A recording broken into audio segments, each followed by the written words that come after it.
दोस्तों, hi tech technology से भरपूर आज हम जिस भारत को देखते हैं, क्या ये पहले भी ऐसा ही हुआ करता था? जी नहीं दोस्तों, आज की इस वीडियो में हम आपको पुराने भारत से मिलाने जा रहे हैं। तो बिना देर किए शुरू करते हैं और जानते हैं कि आखिर 200 साल पहले यानी कि सन 1800 में कैसा था अपना भारत। दोस्तों, सोने की चिड़िया कहे जाने वाला भारत आज कश्मीर से कन्याकुमारी तक दिखाई देता है, लेकिन एक वक्त ऐसा भी था जब दुनिया के भूगोल में अफगानिस्तान से लेकर म्यांमार तक भारत ही भारत नजर आता था। उस वक्त के भारत में लोगों का रहना, खाना, पहनना, कामकाज सब कुछ अलग हुआ करता था। दोस्तों, 16वीं शताब्दी में अंग्रेजों ने भारत में दस्तक दे दी थी। उस समय भारत में छोटे बड़े कई राजाओं के अलावा दो बड़ी ताकतें मौजूद थी, जिनमें से एक थी औरंगजेब की मुगलिय सल्तनत और दूसरा था मराठा साम्राज्य। क्योंकि ये दोनों ही ताकतें अंग्रेजों को उखाड़ फेंकने के लिए काफी थी, इसलिए अंग्रेजों ने इनसे सीधे टकराने की हिम्मत नहीं की और अपनी फूट डाले और राज करो की नीति अपनाई। अंग्रेजों को इंतजार था कि कब ये दोनों ताकतें आपस में लड़कर खत्म हो और कब वो पूरी तरह से भारत में अपना रौब जमा पाए। दोस्तों, आपको जानकर हैरानी होगी कि जिस समय मुगल बादशाह शाहजहां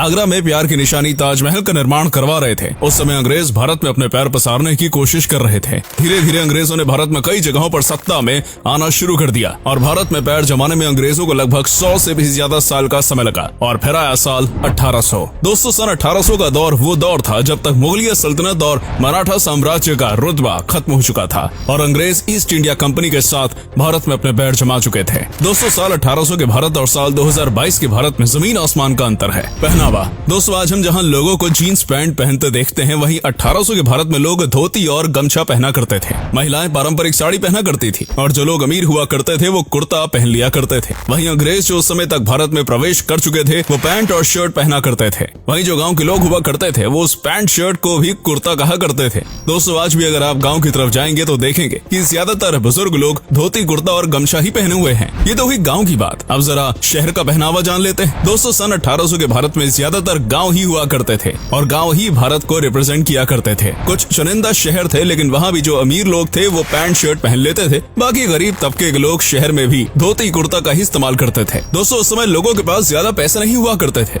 लेकिन अगर सच्चाई और ईमानदारी की बात की जाए तो उसकी कोई कमी नहीं हुआ करती थी। व्यवसाय, टेक्नोलॉजी से भरपूर आज के भारत में हर काम झटपट हो जाता है। हर हाथ में स्मार्टफोन है और घूमने के लिए गाड़ी है। वहीं उस दौर में ऐसा नहीं था। लोग एक दूसरे से कुछ खास कनेक्ट नहीं थे। उस समय भारत में बहुत ज्यादा प्रोफेशन नहीं हुआ करते थे और ज्यादातर लोग खेती पर निर्भर हुआ करते थे, यानी भारत में अधिकतर किसान मिला करते थे। उस समय भारत में ज्यादातर नील, धान, गेहूं, कॉटन और अफीम की खेती हुआ करती थी, जिसे किसान अच्छे दामों में ग्लोबल मार्केट में बेचा करते थे और किसानों को उसकी फसल में मेहनत जितना दाम भी नहीं मिल पाता था। उस समय किसान पूरा दिन खेती बाड़ी और पुष्प पालन किया करते थे और शाम को अपने अपने घर वापस लौटकर भजन, कीर्तन और सत्संग किया करते थे। उस समय सभी लोगों का लगभग यही काम हुआ करता था, दिन में काम और शाम को भजन कीर्तन। उसके बाद रात को खा पी के जल्दी सो जाना और सुबह सूरज के उठने से पहले जल्दी उठ जाना। उस समय भारत में लोगों का डेली रूटीन ऑलमोस्ट सेम हुआ करता था। आज जहाँ चारों ओर जगमग लाइट्स हैं, वहीं उस दौर में बिजली की काफी मार थी। उस समय भारत में लाइट नहीं हुआ करती थी, इसलिए लोग अपने कामकाज से घर लौटकर भजन कीर्तन में लग जाते थे और ईश्वर की पूजा करने में कोई परेशानी न आए इसके लिए दीपक जलाया करते थे। दोस्तों, ये वो दौर था जब जात पात भेदभाव अपने चरम पर था। लोग अपनी अपनी जाति के लोगों से ही मेल जोल बढ़ाया करते थे और अपनी जात के हिसाब से ही कामकाज किया करते थे। किसान के अलावा अपनी जात के हिसाब से लोग दूसरे कामों को भी संभालते थे, जैसे कि कुम्हार मिट्टी के बर्तन जैसे घड़े आदि बनाता था, धोबी कपड़े धोया करता था, लोहार लोहे का काम करता था और सुनार सोने का काम किया करता था। हर किसी का काम फिक्स हुआ करता था और ये सब भी दिन भर मेहनत मजदूरी कर शाम को अपने अपने घर जाकर भजन कीर्तन और भगवान की आराधना में लग जाते थे। उस समय गाँव ही ज्यादा हुआ करते थे और शहर बहुत कम होते थे। शहरों में अगर प्रोफेशन की बात करें तो ज्यादातर लोग मिलों में ही मजदूरी किया करते थे, क्योंकि उस समय ना तो बिजली थी और ना ही आज के जैसी हाईटेक टेक्नोलॉजी, तो लोगों को काफी मेहनत का काम करना पड़ता था। मिलों में मजदूरों को कोल्हू के बैल की तरह काम करना पड़ता था और मजदूरी ठेला बराबर मिला करती थी। यूं तो भारत में 1800 में बिजली आ गई थी, लेकिन सिर्फ शहरों में, गांव तक बिजली पहुंचने में कई साल लग गए। इन मिलों में सभी कारीगरी हाथों से की जाती थी, इसलिए मिलों में मजदूरों को सभी काम हाथ से ही करने होते थे। अंग्रेजों के दौर में जहां भारत के पहले सिर्फ कॉटन का ही मिल हुआ करता था, वहीं अंग्रेजों के बाद भारत की टेक्सटाइल इंडस्ट्री ग्लोबल हो गई थी और लखनऊ और बनारस के हैंडलूम की धूम तो पूरी दुनिया में थी। लेकिन अंग्रेजों के आने से भारत की हैंडलूम इंडस्ट्री अपने पतन की ओर थी। 1800 से पहले की बात करें तो भारत अपनी कारीगरी के लिए दुनिया भर में मशहूर था। उत्तर प्रदेश और बंगाल की क्लॉथ इंडस्ट्री का बोलबाला पूरी दुनिया में था।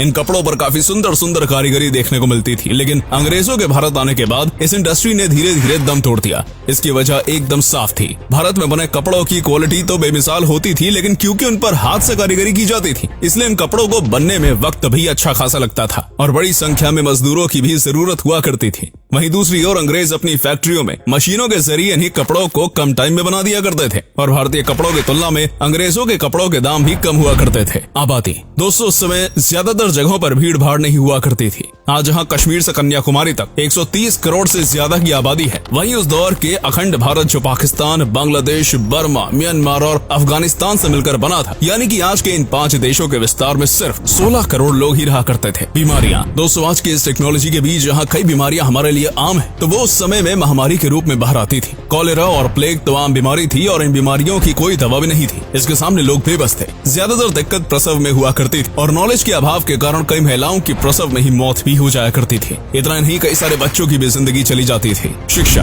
बात करें एजुकेशन की, तो उस वक्त 10% से भी कम भारतीय पुरुष पढ़े लिखे थे और 1% से भी कम महिलाएं, और इनमें से ज्यादातर आंकड़ा शहरों का ही है। गाँव में इससे भी बदतर हालात थे। हालांकि ऐसा नहीं था कि वो ना पढ़े लिखे लोग स्किल्ड नहीं थे, अपने कई कामों में वो माहिर हुआ करते थे। अमीरी गरीबी दोस्तों, उस दौर में कुछ चुनिंदा लोग जो अच्छे किंगडम में रहते थे या अमीर थे, सिर्फ वही खुश थे। दबे कुचले लोग गरीबी और बदहाली के कारण बेबस थे। एक डाटा के अनुसार सन 1800 के आसपास एक यूरोपियन क्लर्क की सैलरी 40 पाउंड थी और वहीं एक आम भारतीय की तनख्वाह 40 गुना कम थी। इससे आप ये अंदाजा लगा सकते हैं कि भारतीय किसानों की क्या आय रही होगी। ऊपर से किसान हर साल बाढ़, सूखे और लगान की मार भी झेलता था। व्यवहार या लेन देन दोस्तों, आज हम जहाँ पैसों से सामान खरीदते हैं, वहीं उस दौर में लोग पैसों से चीजें खरीदने के बजाय सामान एक्सचेंज कर जीवन यापन करते थे। जैसे एक मटके के बदले 2 किलो चावल या 5 किलो आटे के बदले 3 किलो दाल। ज्यादातर गांव में ऐसे ही व्यवहार होता था। चीजों के बदले चीजें दे दी जाती थी और ऐसे गांव में सभी लोगों के पास सब कुछ पहुंच जाया करता था। तो दोस्तों, कुछ ऐसा ही था सन 1800 में अपना भारत। लोग गरीब थे, लेकिन अपनापन, भाईचारा, व्यवहार और प्यार बहुत था और चोरी डकैती जैसे अपराध की गलियों से लोग दूर रहा करते थे। तो आपको कैसा लगा अपना पुराना भारत? या कमेंट बॉक्स में लिखकर जरूर बताइएगा। तब तक के लिए अपना ध्यान रखिए। ऐसी और वीडियोस के लिए फॉलो बटन जरूर दबाएं। धन्यवाद।